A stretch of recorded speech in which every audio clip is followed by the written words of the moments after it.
Anissa Hudak is with us today. She is fascinating. I think you're going to be really compelled by a lot of what she is talking about. She guides sexually traumatized women in their pursuit of healing. And what does that mean? It means that she guides women to take back their lives and their power using, get this, yoga. So cool. Her life has been intertwined with PTSD and trauma and the military. She's the daughter of a Vietnam vet. She was also married to an active duty member, Iraq, Afghanistan veteran for over 20 years. For 3 years, she volunteered in the Warrior Transition Battalion in Fort Riley, Kansas, providing yoga therapy, meditation, and other holistic treatments to soldiers, to their families, and to the staff.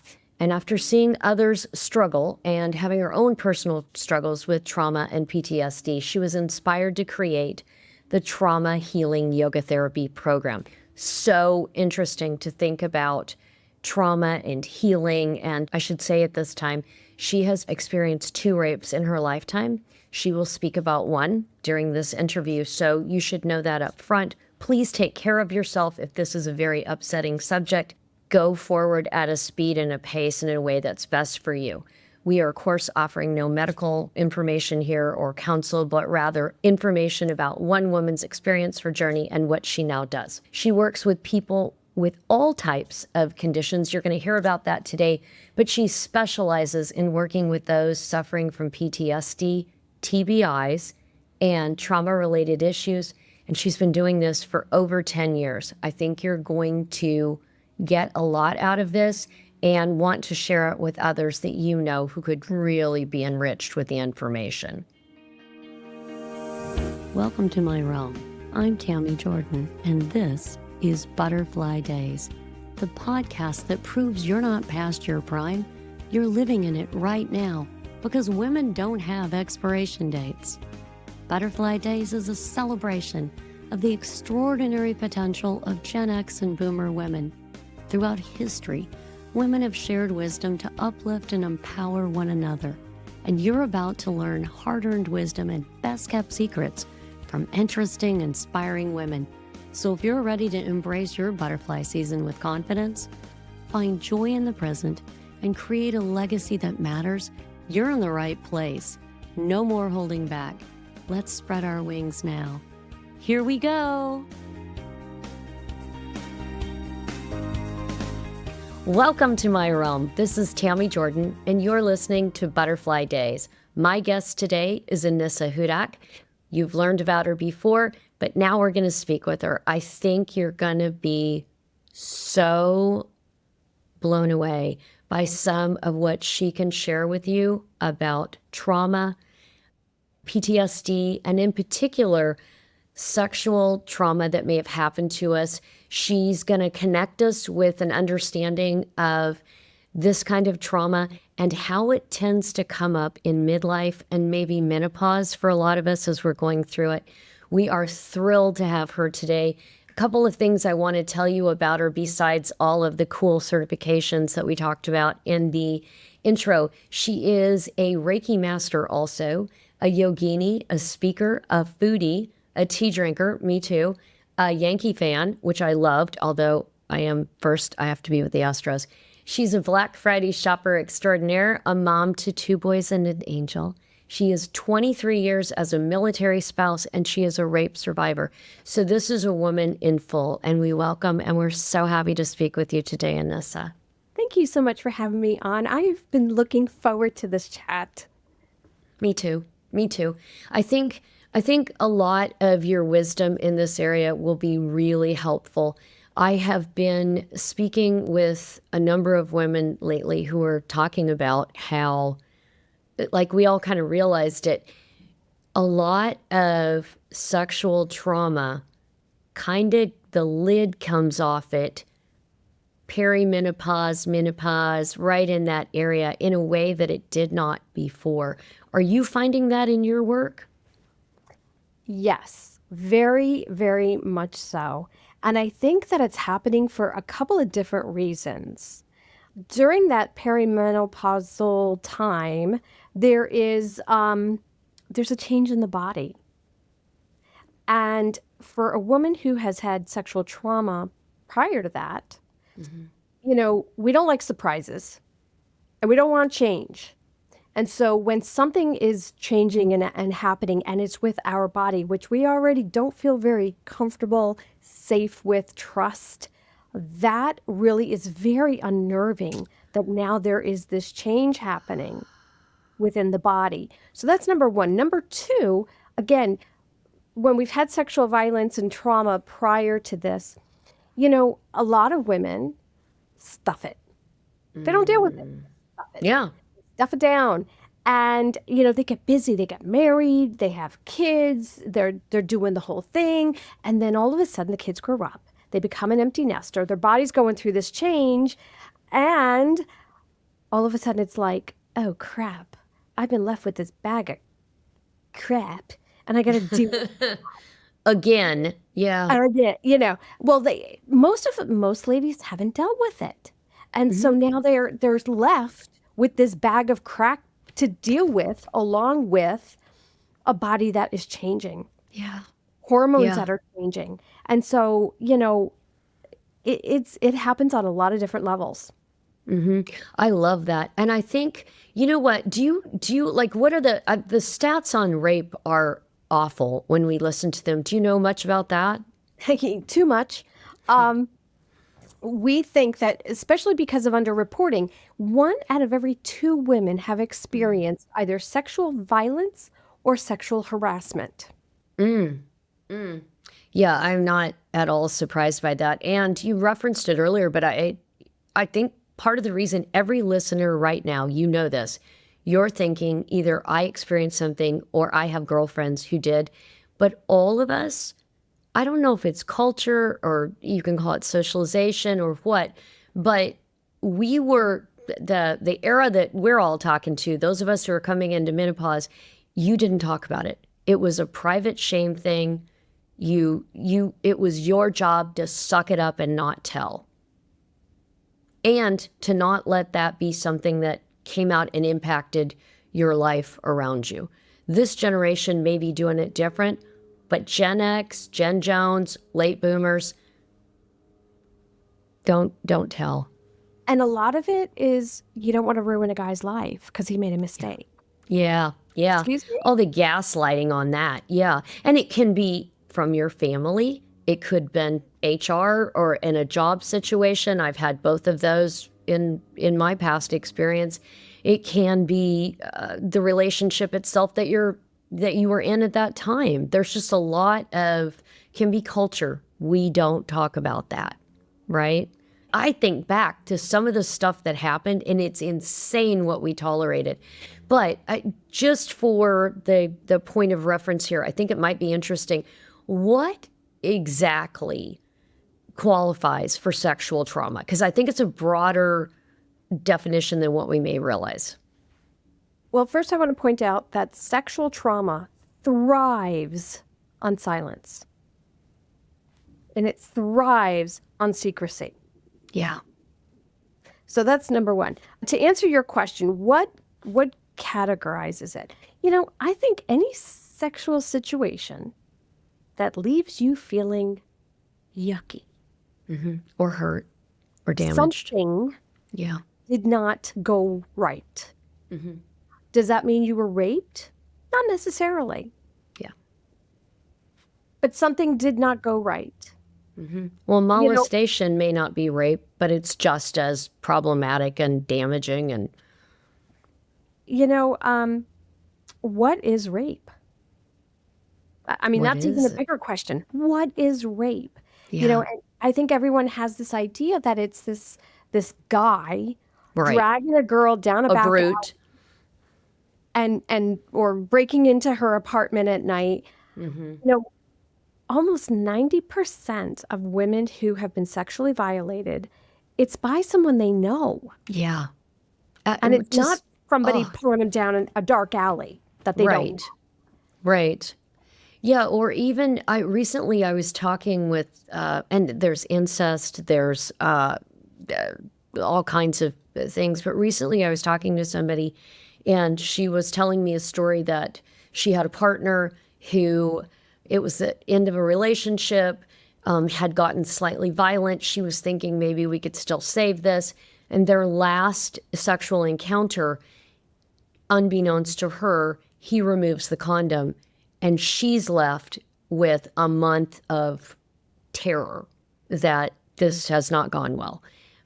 And ended up fine, but this happened in the 80s, 90s, and back then you didn't do anything. But I think that's a type, it's certainly a type of, it's a Violation. betrayal, it's a violation. Thank you very much. Because that sex was not consensual. What she consented to was there's protection here. She would not have consented to any other way. Exactly. There is coercion rape. There is your partner, your intimate partner rape. I mean, there's all different types. And so I think any situation that you walk away from and it just doesn't feel right, something didn't go well. And it needs to be explored and it needs to be processed. Yeah, 100%. And I think often part of what silences people, besides the external gaslighting that can go on, part of it is often the victim or the person who, those of us who were raped, we are shamed.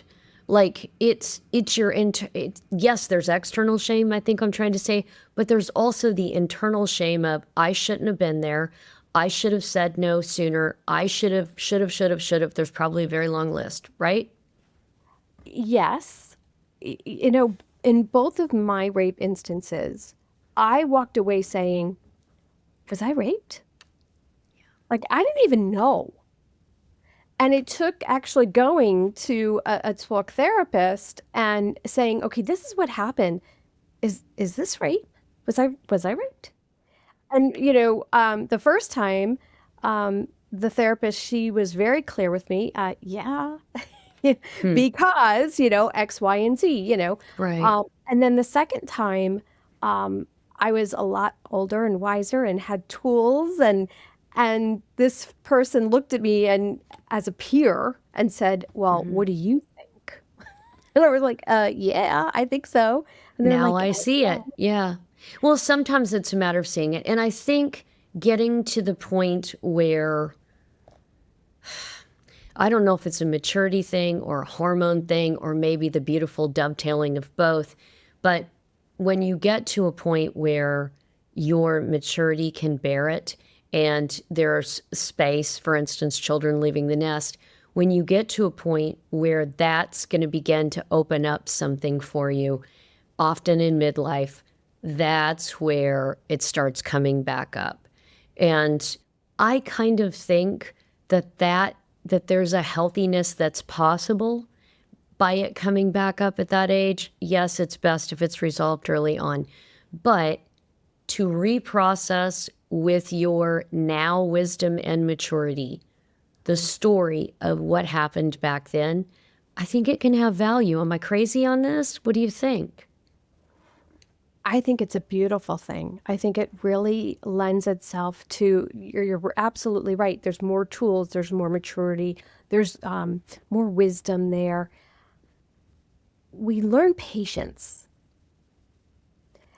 Now, the question is, can we offer ourselves the patience and grace to heal? Because we can do it for everybody else. Yeah, girl. Can we do that for ourselves? That's insanely beautiful. And that is exactly true. Listen, no one wants anything like this to have happened to anyone.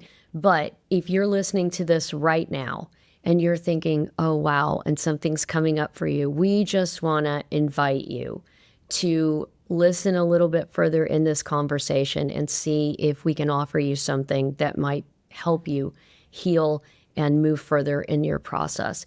So one of the things that I noticed that you do has been to integrate yoga into dealing with trauma, PTSD, and TBI. How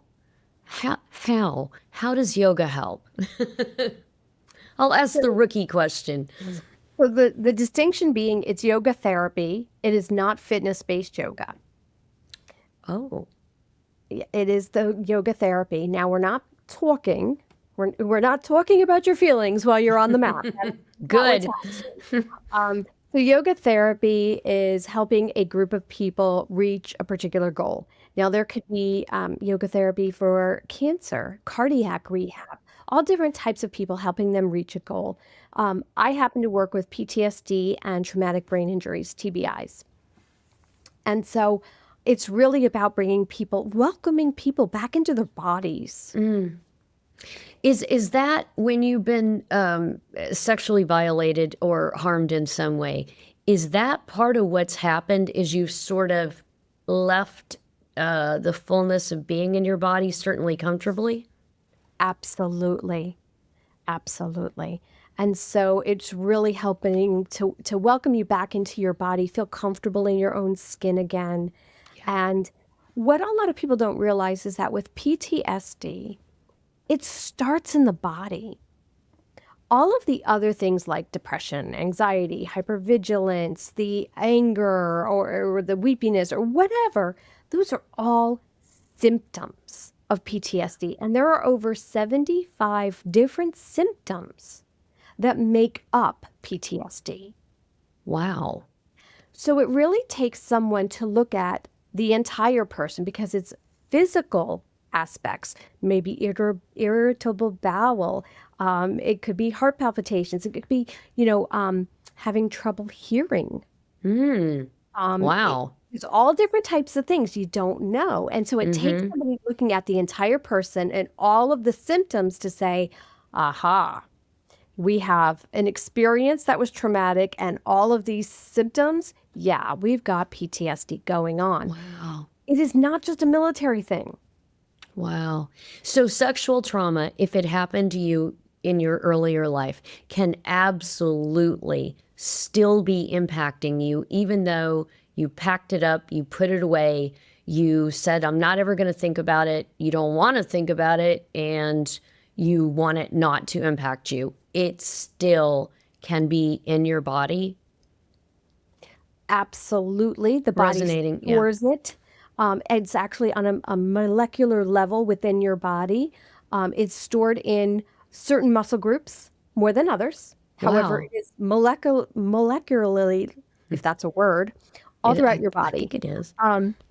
That being said, you're also going to see things like autoimmune diseases, cancers, other things that are popping up. And that's because your body has been running on such a high functioning survival mode for so long. Yeah, you The got used adrenals to are it. shot. You've got extra cortisol in your system. It takes a toll on the body. And now it's opened itself up to autoimmune deficiencies, autoimmune diseases, cancers, all kinds of different things.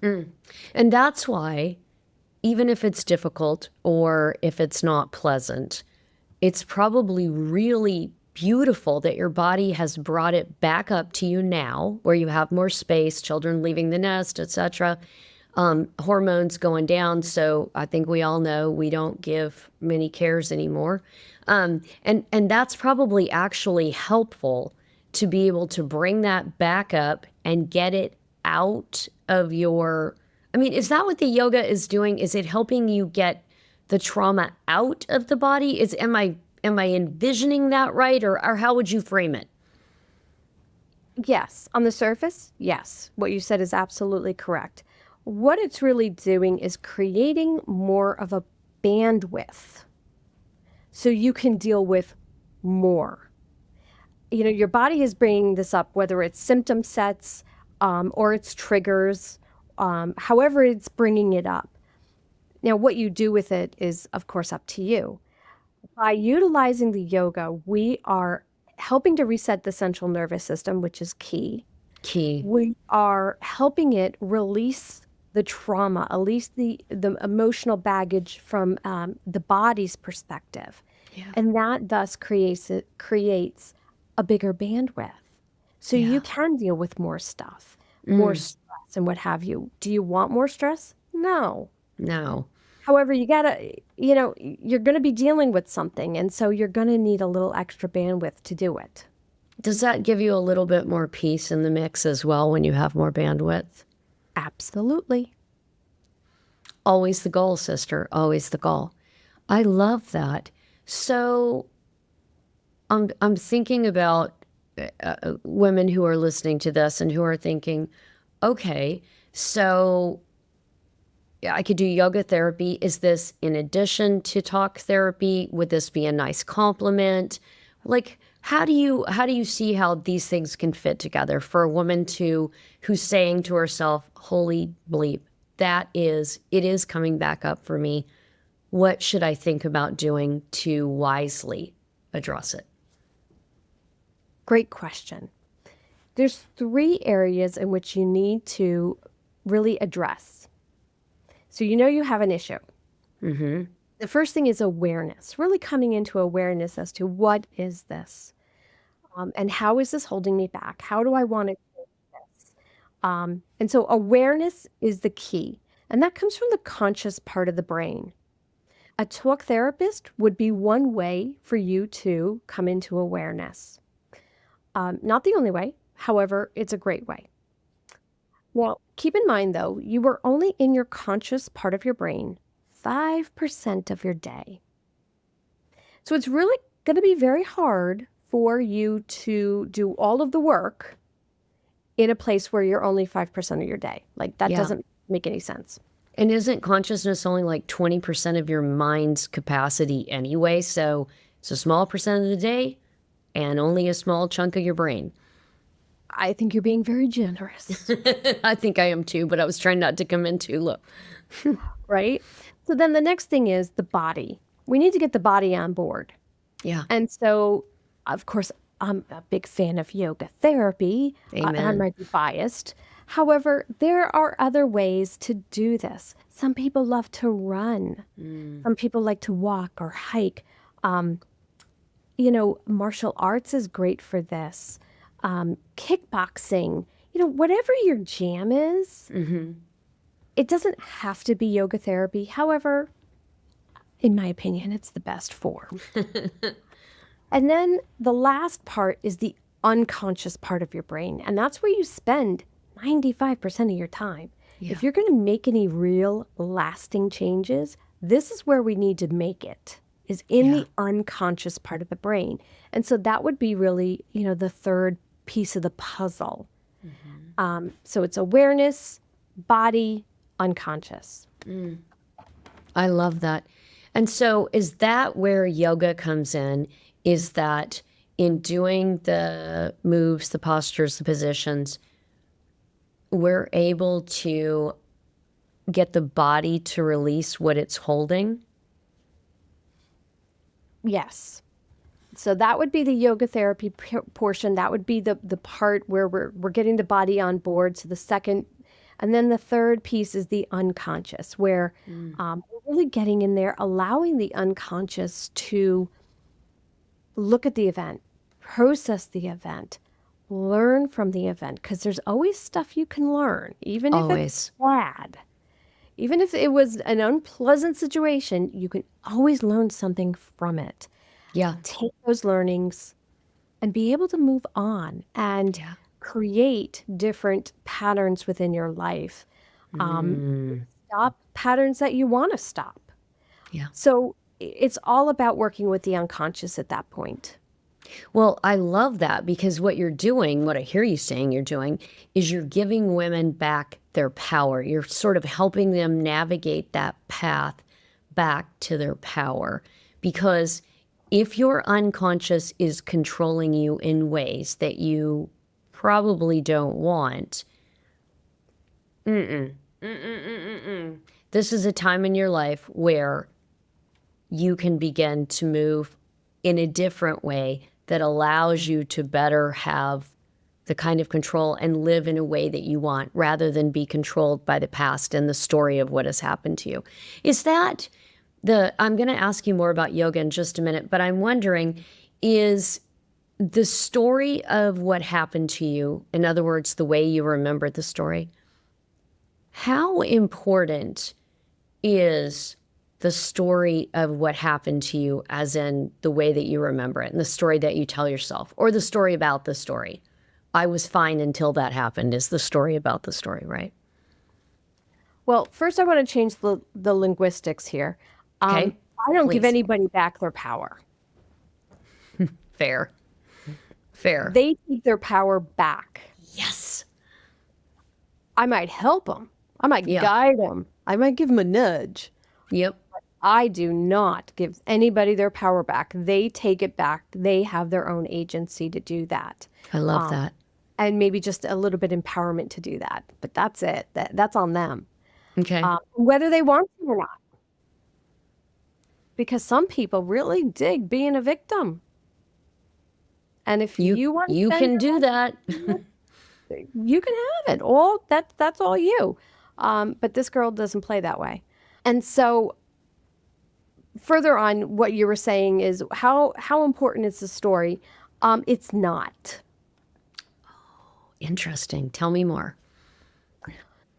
Well, from the unconscious perspective, one, we don't want to tell the story too much because then it just re-imprints on the brain. And we don't really want that to happen. That's number one. Is it important to speak and say what happened? Absolutely. However, if you're just regurgitating this tale, you're not helping yourself. Yes, and there's a lot of data that backs you up on that. That if you just keep repeating the trauma story, you're reigniting it inside you every time. So I love that you're saying this. Please, I didn't want to stop you. That's number one. Number two, the way our memories work, it's so fascinating. And you might be telling a story that is incomplete. It may not be even right. And so here's how this works. If you think about, there's all these filing cabinets in your brain. And our brains are the most amazing computers on the face of the earth. We are recording everything in real time as it's happening. Mm-hmm. No computer can move this quickly.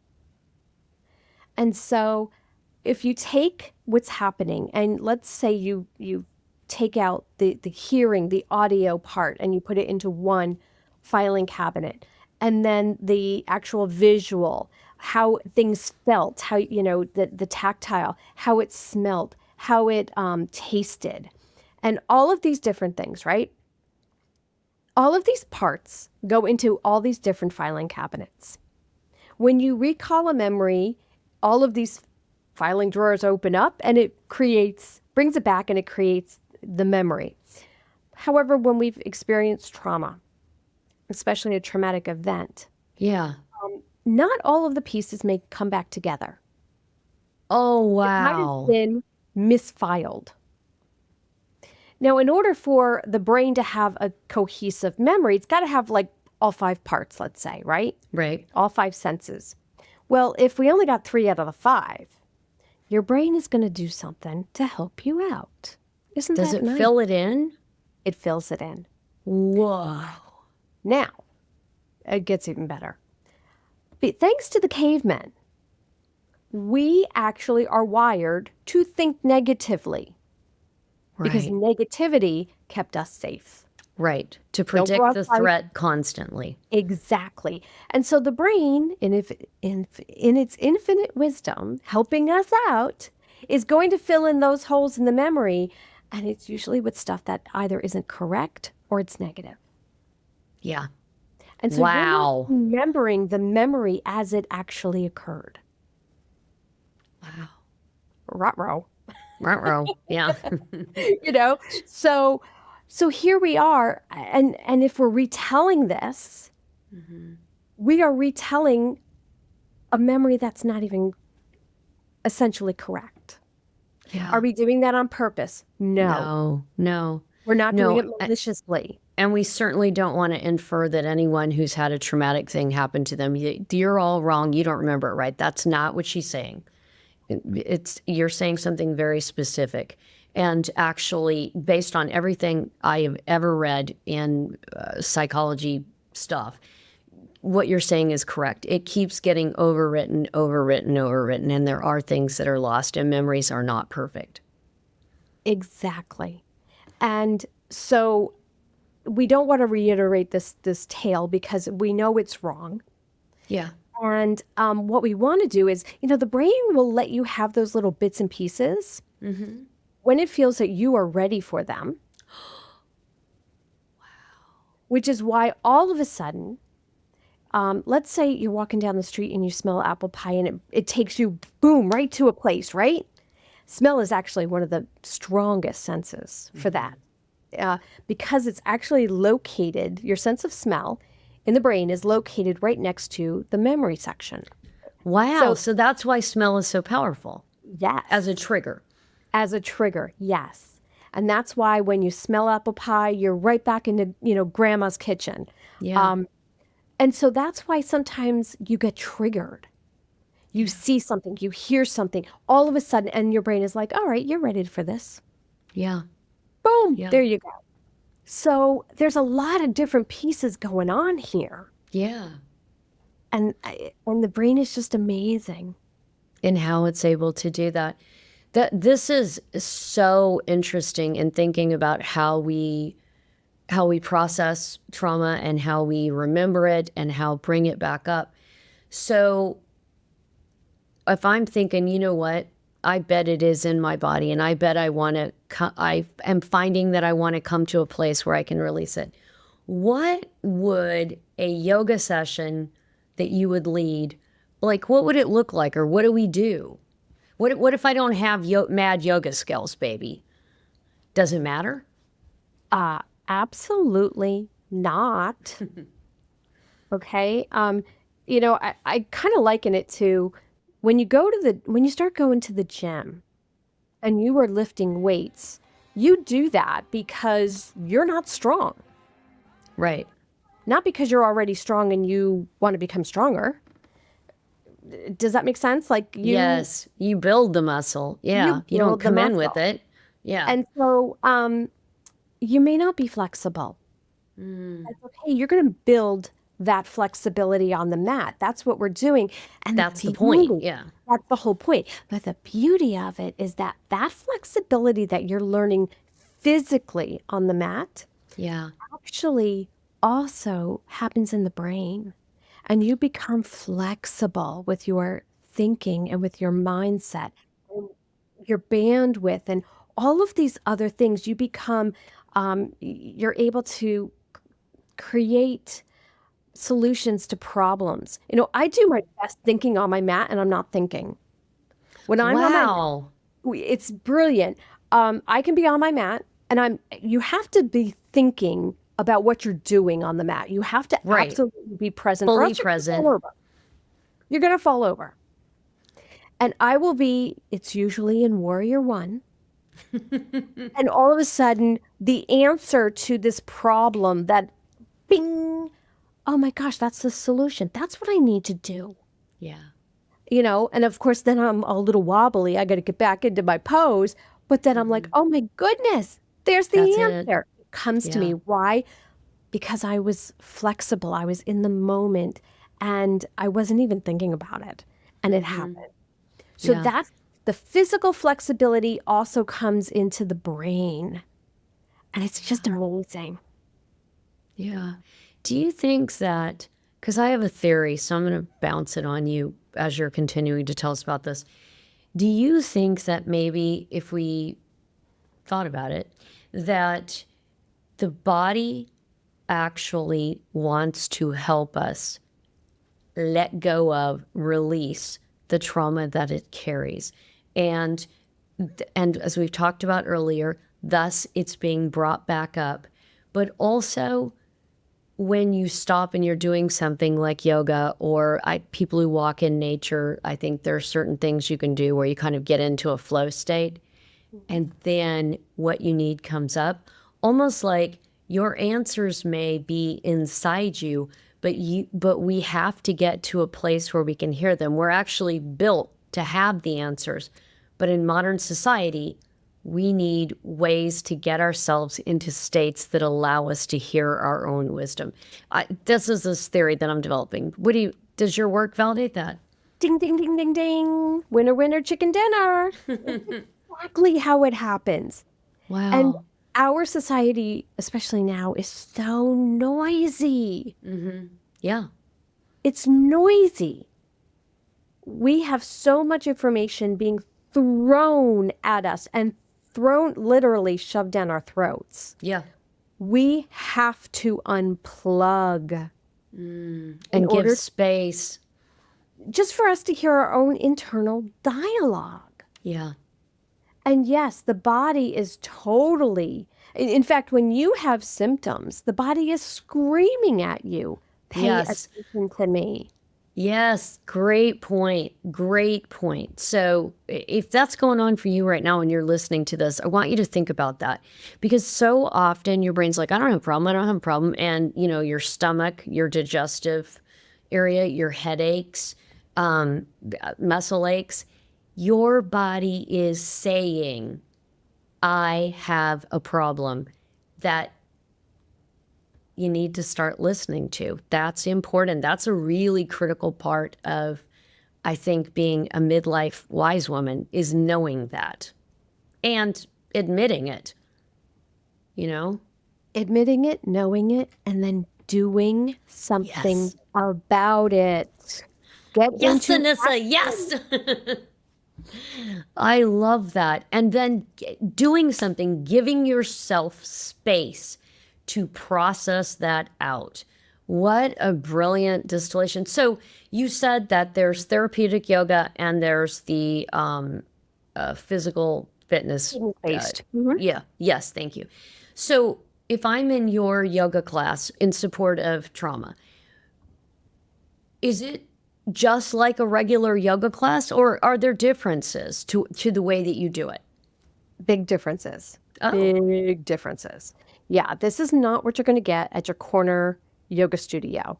And they're great. They are absolutely wonderful if you are looking for fitness-based yoga. For therapeutic yoga, you want to find someone who is especially credentialed in whatever area it is that you need.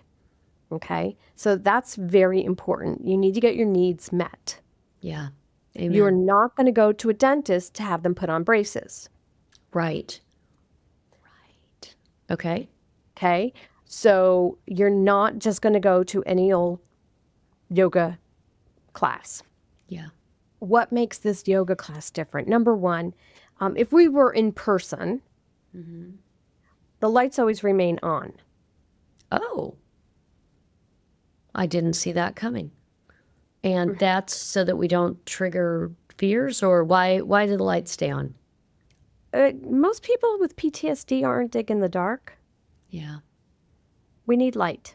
Okay. I like it. Generally speaking, classes are small. Okay. They are not done in rows. They are done usually in a semicircle. That way you don't feel like somebody's behind you. Oh, wow. I love this so much. So there's no triggering from the light source, or a sense that you're in the dark. Oh, no. There's no sense that someone is behind you. And what else? In my classes specifically, because I deal with sexual trauma, there are no straps. Yeah. I don't think I need to go into that. Yeah. No restraints. The other thing is, I never leave my mat. You might have been in a yoga class where the instructor walks around. That generally never happens in one of my classes. If I do have to leave my mat, I announce that I'm leaving my mat. I'm telling everyone where I'm going and how I'm getting there, so they know. People with PTSD generally don't like surprises. And us all being clear what's going to happen next is a very calming thing for somebody who's hypervigilant. Exactly.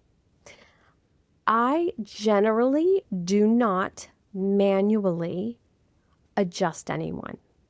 Okay. So you're not touching. I am not touching. I will recue something 45 different times in order to get everybody in the same. Now, please understand, yoga is always about the pose fitting the body, not the body fitting the pose. If I have to recue something for someone, it's because I want them to be safe. Okay. So just creating that safety. Yeah. However, we always want the pose to fit the body, not the body to fit the pose. If I do have to readjust someone, again, I announce I'm leaving my mat. I ask them if it's okay if I touch them. I tell everybody how I'm getting there, what I'm doing. So there, again, no surprises. Yeah. Then at the end, generally, Shavasana is corpse pose. My favorite part of any yoga practice. And that is the most important pose you'll ever do in your yoga practice, by the way. Oh, wow. That is where you do the most work. Yes. It's where the magic happens. That is where the magic happens. Now, in generally speaking, most classes, you lie on your back, palms up, feet at hip width distance apart. Well, that's kind of spread eagle for some people. It's very That's a lot. Yeah. In my class, you can be on your side, you can be on your stomach, you can have a pillow, you can have a blanket, like whatever you need to make you comfortable so you can do the most important work. Yeah. We do that. The comfort of that, Anissa, the comfort of being able to process in a way that feels safe to you, that's really important. If somebody's got tough stuff that's coming back, the memories of what happened in the 80s or the 90s, or God help you, the 70s, but allowing all of that to do its work so that it can pass all the way through you, so that the power and the toxicity is no longer held anywhere in your mind, body, or soul. Exactly. Now, another thing that folks don't like, folks who have PTSD, they don't like is silence. Oh, I did not know that. Why? Because in the we know? silence, that's where the scary crap lives. You're alone with your thoughts. Of course. And so it's kind of the Anissa stand-up hour. I talk throughout the entire thing. And a lot of times we talk about food, so you might be very hungry after one of my sessions. I already like it. And so, and it's very interactive. How are your kids doing? How is that soccer game? What are you doing this weekend? And just, it's very interactive. And through that, we're moving through poses. I'm cueing very quietly, join me here, do this, whatever. And it's always usually very invitational. When you're ready, join me in this pose. When you're ready, we're going to do this, whatever. Because again, if somebody's really enjoying a pose, why can't they hang out there a little longer? Yeah, and you should have your own agency. Yeah. Exactly. So then when we get to Shavasana, what happens? It gets quiet. Not in my class. I have books of actually yoga poetry. Oh. Or I like to read from the emotional meanings behind essential oils. Yes, Love that. Again, we're back to the smell and the sensory, right? exactly. And so by doing, reading, again, they're not alone with their thoughts. They don't have to be scared. Yeah. I do give them a couple of moments where they can be alone with their thoughts, but not very long. Right. Don't stay where the monsters are. And then we come back and we end the class. So that's kind of some of the differences. There's different languaging that I use and various things, but all in all, that's kind of how it's different. That's amazing. So primarily, what kind of feedback do you hear from folks? What's different or what's helpful or what are their takeaways? What are you hearing back from people? I feel lighter. I walked in and I was in a bad mood, and I'm not in a bad mood anymore. Yeah. the problem that I walked in with doesn't seem so big and bad and scary anymore. The shift there. Yeah. I feel better equipped to be able to handle it. But generally, I feel lighter. Yeah. What a beautiful, beautiful thing to be able to come to that place. I think, that's what we're all looking for every day in whatever's going on. We're trying to get to a place of, more lightness, more clarity. And when trauma is on board, sometimes the path to that is it's certainly not straightforward nor easy in moments, right? Correct. So I love this, and I love that you've used the body to get through. A lot of people who will be listening to this and have had some kind of trauma, they never even thought about that it would be in their body. But I think you're doing a great job of helping us understand that and then consider how we can allow it to get out. Because the longer you keep it mashed inside, you keep leaning against the door to keep the monster in there, or you keep running a story, well, I'm not a victim. I don't need to, go back into that, whatever. If it's coming up for you, if you're listening to this, by the way, this is something in your universe bringing it up for you. There's probably a place of greater peace that you could get to rather than leaning on the door, trying to keep the monsters back in the closet. But also, just because something like this happened to you doesn't make you a bad person. It doesn't make you only a victim as your only identity point. Good grief. We are old enough women at this point to know that none of those things are true, even if way back in the back of our head, we've been holding that story. Exactly. You are providing a really beautiful pathway forward. So it makes me, and you've spoken that you've had rape experiences, and we know having had a dad who was in the Vietnam War and been married to someone who's been active duty, you know a thing or two about PTSD from your personal experience as well as from loved ones around you. And you've been doing this yoga work for a while. Is it reasonable for women to hope that they can get to a better space? You can't take away what happened, but can you get to a better space? Oh, yes. Because who wants to live in the crap? Preach that, girl. You don't have to. And that's the beauty of it. You don't have to. I love that. If you choose to and you want to remain there, that's you. However, I'm here to tell you you don't have to. Life is so much better on the other side. It is. It really is. And it doesn't take all that much to get to the other side.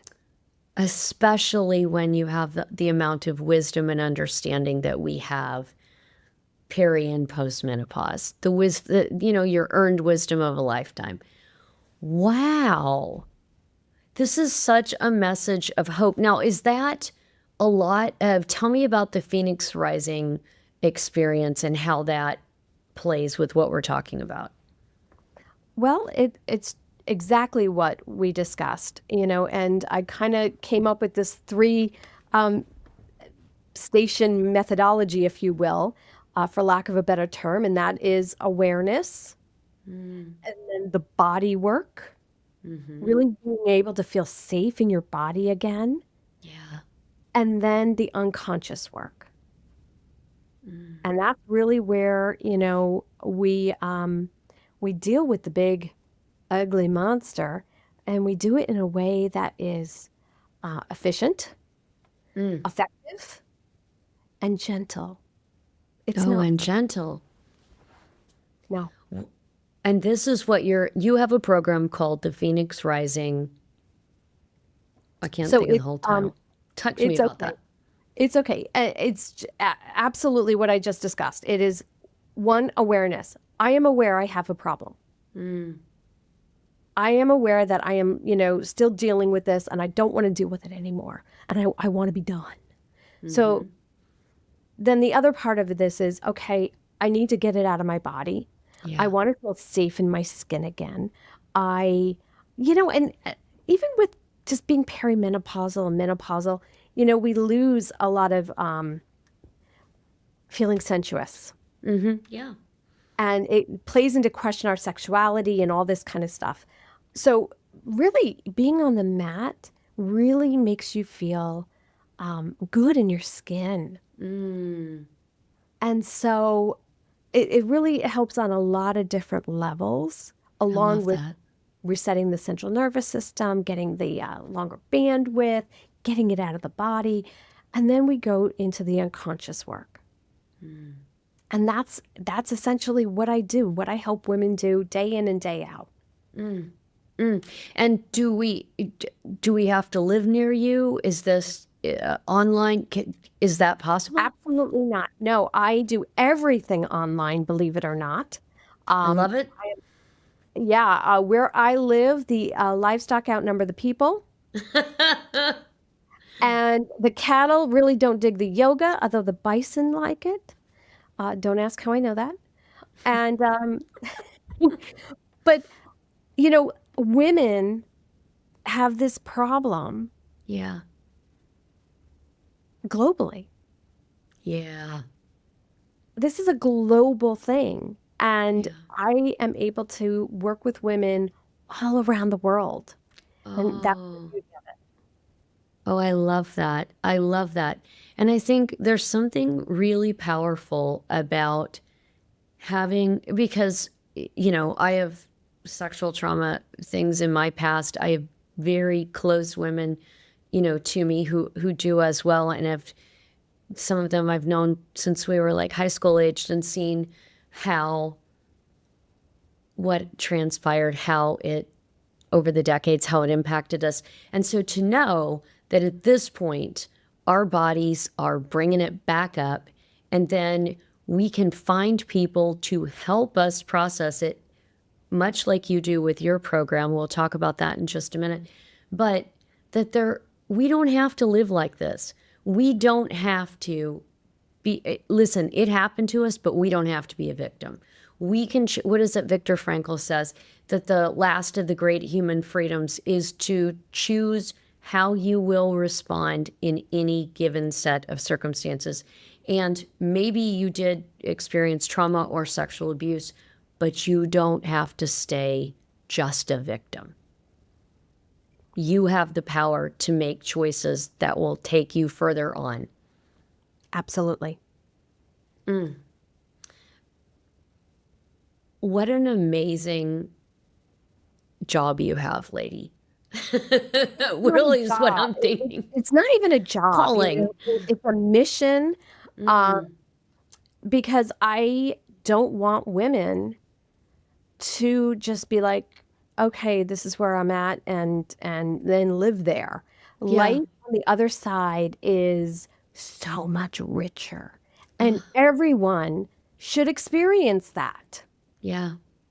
Yeah, you don't just have to be broken. You're not stuck on the scratch and dent table your whole life. There are things that you can do, even for a horrible subject like what we're talking about. There are ways to get to be healthier and to feel better. And, we're living longer than ever. You still got a nice long window to live in a healthier way. Why spend another moment stuck? Well, and not only that, and that's some women. Other women have gone to the other end of the spectrum, and we haven't even really discussed that. Please tell me. That is the ever capable, I handle everything, uber successful High woman, achieving. Yeah. high achieving, who puts it in hyperdrive. If you need 3 million dozen cookies for the PTO bake sale tomorrow and it's 9 p.m., this is the girl you call, right? Yeah. Yeah. Like, and she'll get it done. I personally love her, but what toll? Exactly. So we're also looking at the ever capable, always in control, I can handle it woman, she's taken it to a different extreme. Yeah. Same thing, she just reacted differently. And it's Yeah, just, she's it's the same managing all thing. the variables so that she feels safe. Exactly. Yeah, that is another way to address that kind of trauma is to get crazy capable and to use your hypervigilance, which is the thing that's looking for where's the problem, but to use that to constantly keep solving other problems that they can be cookies at 9 o'clock at night, High whatever. functioning survival mode. Yep. Yeah. And so that's the other end of the spectrum. She's not even looking at what happened 20, 25, 30 years ago. Yeah. That's not even on the radar. However, she's saying, I do everything for everybody Yeah. and I got nothing for me. And I I'm got tapped. nothing. Yeah. And why do I keep finding myself in positions where I'm over delivering and everybody else is under delivering? But maybe the secret to unlocking the key to that is precisely in getting this experience out. You thought you left it behind by being really capable and really busy, but that probably is not right. Exactly. Your body keeps the score. Always. Wow. So now you can take your capable self into a yoga room or into the Phoenix Rising program and dominate the boards on figuring out how you can honor yourself by letting this go. Because you can still remain crazy capable, even if you're healed and forgiven and, all the things that come with genuine healing, right? With that comes boundaries. Preach. And you're probably going to see yourself maybe not being quite so, yeah, I can do that. Yeah, I can do that. Yeah, I can do that. Yeah. Part of you is going to say, yeah, I don't want to. You're going to Or, reduce fatigue at that point. Yeah. or the one answer that I love, and it's a complete sentence. No. Yeah. No. Exactly. So, it looks a little different. Does she lack the success? Does that mean she's not going to get promoted again? No, absolutely not. However, she might get promoted or be uber successful on more of her own terms than everybody else. Yes. Which is going to ultimately be so much more gratifying and fulfilling. All Yes. of that without the burden that you've been dragging around like a bunch of bricks in the backyard that you're not thinking about, you know? Oh, I love this so much. I it's so amazing to think that you have been able to take difficult, and that's it's kind of a gloss, and I apologize for that, but you've taken insanely difficult experiences that you have been through and that you've learned from other people, and you found a way to make a crack in the wall to let the light in, and then seen for yourself some of the beauty that happens when that light comes in. And now you have created a mission, a program, teaching. You have a YouTube channel. Is this correct? I do. It's been a little quiet as of late. However, it might ramp up here Yeah, sometime. yeah. But you reach out to so many women and offer them hope if they do the work that works for them, that they can get to a better place of peace. And I got to tell you, Anissa, it makes me root for you to be able to continue to touch as many people as possible. What a really beautiful, powerful mission to have. I am so grateful I got to bear witness in this interview and learn more about what you do. If people want to get a hold of you, if they want to understand your work better, where can we find you? I am at phoenixwomenhealing.com. Okay. Traditional spellings, phoenixwomenshealing.com. phoenixwomenhealing.com. That is Okay. me. And Okay. I threw up like a bad penny. I love it. And you're also at anissahudak.com, is correct?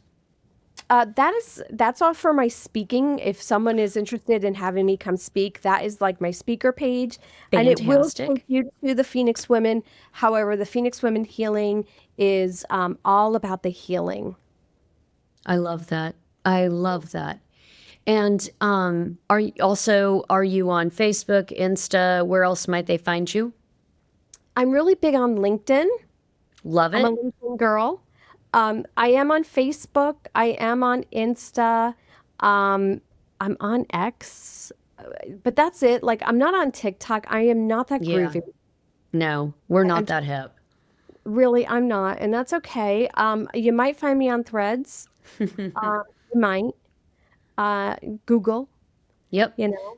This is great. I think, and what I'll do is I will put all of the links that I have, I will put them on the landing page for this particular episode. So that way, if you know that Anissa is your girl, or if you think to yourself, my best friend, my sister, my coworker could really just some of the ideas, what we've been trying to do today, what Anissa and I are trying to do is to really bring up ideas and understandings that might not yet be presented to you as a woman, in midlife. You still have so much good, so much sand left in your hourglass. And I think both the reason I wanted Anissa here is she believes that you should live it as healthy and free and liberated as possible. And she and I share that. Absolutely. And for women, especially at this age, you know, we're done being the maiden and the mother. That Yes. part of our lives are over. Yeah. And now we have the choice. We could be sitting in a rocking chair, knitting and being the victim and, watching Wheel of Fortune all day It's long. so compelling. I mean, whatever. And if you Yeah. choose that, that's totally up to you. That is your You get choice. to. Yeah. However, you don't have to. A lot of women create their legacies at this part of their life. I mean, look at Martha Yes. Stewart. She didn't start her Yes. very first company until she was over 50. Yep. Vera This Wang, is same where we thing. do this. Yeah. No, We, that's exactly right. and so if you're going to do it well, do it right. Do it with all of your skills available to you and not with this albatross around your neck. Of something that you didn't even do, Yes. you know? Yeah, Yeah. exactly. And you don't have to live in chains or in any kind of servitude in your body, your heart, your mind, all your life. There is real freedom available to you, but also that freedom, just exactly what you said so beautifully. It allows you to begin to do deeply meaningful things with your wiser self now that create legacy. Too often, things are remembered by how they ended, and that's going to be true with your life. So you Ex- still got time, baby. You know, for a lot of us, we've already raised our children. That part of our legacy is Yeah. already in Locked place. down. Yeah. There isn't much more we can do except for guide. The parental aspect of that is kind of over. And so Yeah. now, where can we go next? Yeah. I And love that. how are we going to go next? Yeah. How are we going to show up in this next chapter of our lives? Yeah. You have a choice. You have a choice. That's the entire point. I think that women that listen to Butterfly Days, they want more. They want to be whole and they want to bring to the table the best of who they are and live a life that is deeply fulfilling. And one of the things that you have really done in such a lovely way today is to line out that even with PTSD or sexual trauma, there are ways to get further past that to a better place where you can get closer to those goals. Awesome. Thank you so, so much for joining me today, Anissa Hudak. Thank you for You're having me. so cool. You are too. I have been so looking forward to this, and Me it too. was just magical. Thank you. It was really magical. So thank you, everybody, for joining us, and we will see you next week. I'm so grateful you listened to this episode. I hope it was a real value to you.